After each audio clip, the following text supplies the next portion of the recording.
नमस्कार. महाराष्ट्र योजना कॉर्नरमध्ये आपल्या सर्वांचे स्वागत आहे.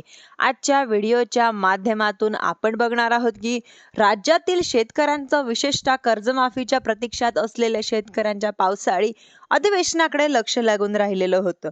कारण आता पावसाळी अधिवेशनामध्ये शासनाच्या माध्यमातून काहीतरी घोषणा केली जाईल. फक्त शेतकऱ्यांची कर्जमाफी नव्हे तर त्यांच्या संदर्भातील इतर काही ज्या योजना आहेत या शेतकऱ्यांचे, जसं की नवं शेतकऱ्यांचे बाकी असलेले हप्ते असतील किंवा नवीन असणाऱ्या कृषी समृद्धी योजना असेल, अशा अनेक साऱ्या घोषणा केलेल्या आहेत व अनेक साऱ्या निधीच्या तरतुदीसाठी या कृषी विभागाच्या केल्या जाणाऱ्या अशा प्रकारच्या शक्यता होत्या.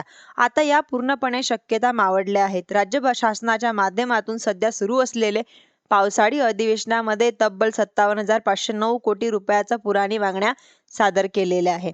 वित्त मंत्री अजितदादा पवार यांच्या माध्यमातून पावसाळी अधिवेशनामध्ये 57,509 कोटी रुपयांच्या मागण्या सादर केलेल्या आहेत. यापैकी जवळजवळ 19,183 कोटी रुपयाचं अनिवार्य मागण्या आहेत. म्हणजेच की 34 कोटी या विधिमंडळ कार्यक्रमाच्या अंतर्गत मागण्या आहेत. त्यापैकी 3,664 कोटीच्या रकमा या केंद्र पुरस्कृत योजनेच्या अंतर्गत अर्थसहाय्याच्या आहेत. म्हणजेच की यांच्यामध्ये आपण पाहू शकणार आहोत की वित्त आयोगाच्या शिफारसीचे अनुदान हे जवळजवळ 5,100 कोटी रुपयाचं आहे. मेट्रो प्रकल्प मुंबई असेल, सहकार असेल किंवा विकास विभागाचे काही असतील, केंद्र शासनाच्या भांडवली खर्चांसाठी विशेष सहाय्य योजना असतील, अशा वेगवेगळ्या विभागासाठी यांच्या माध्यमातून निधीची उपलब्धता करून देण्यात आलेली आहे. यांच्या अंतर्गत कुंभमेळाव्यासाठी 1,000 कोटी रुपयाची तरतूद करण्यात आलेली आहे. राज्य मार्ग परिमंडळ म्हणजेच की MSRTC साठी जवळपास 1,000 कोटीची तरतूद करण्यात आलेली आहे. आता यांच्या व्यतिरिक्त जे काही मागास विशेष म्हणजेच की मागास प्रवर्गातील मॅट्रिक उत्तर शिष्यवृत्ती असतील, यांच्यासाठी जवळपास 1,300 कोटी रुपयाची तरतूद करण्यात आलेली आहे.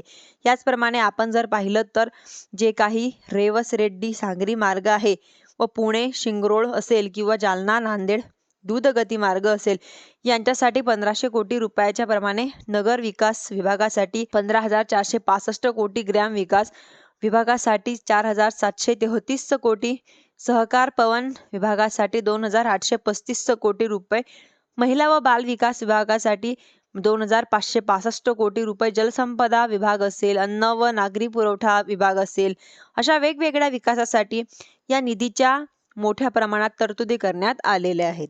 याच्याच मध्ये कृषी विभागासाठी 229 कोटी 17 लाख रुपयाची पुरवणी मागण्या सादर करण्यात आलेल्या आहे.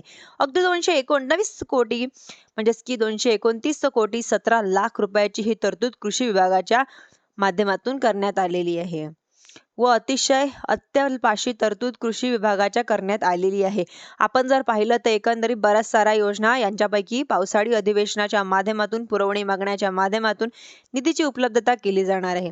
अशा प्रकारच्या शक्यता वर्तवण्यात येत आहे की परंतु कुठल्याही प्रकारची शक्यता आता या ठिकाणी दिसून येत नाही. कुठल्याही प्रकारची एखादी मोठी घोषणा, मोठी तरतूद किंवा कृषी विभागाच्या करण्यास शक्यता आता या ठिकाणी दिसून येत नाही.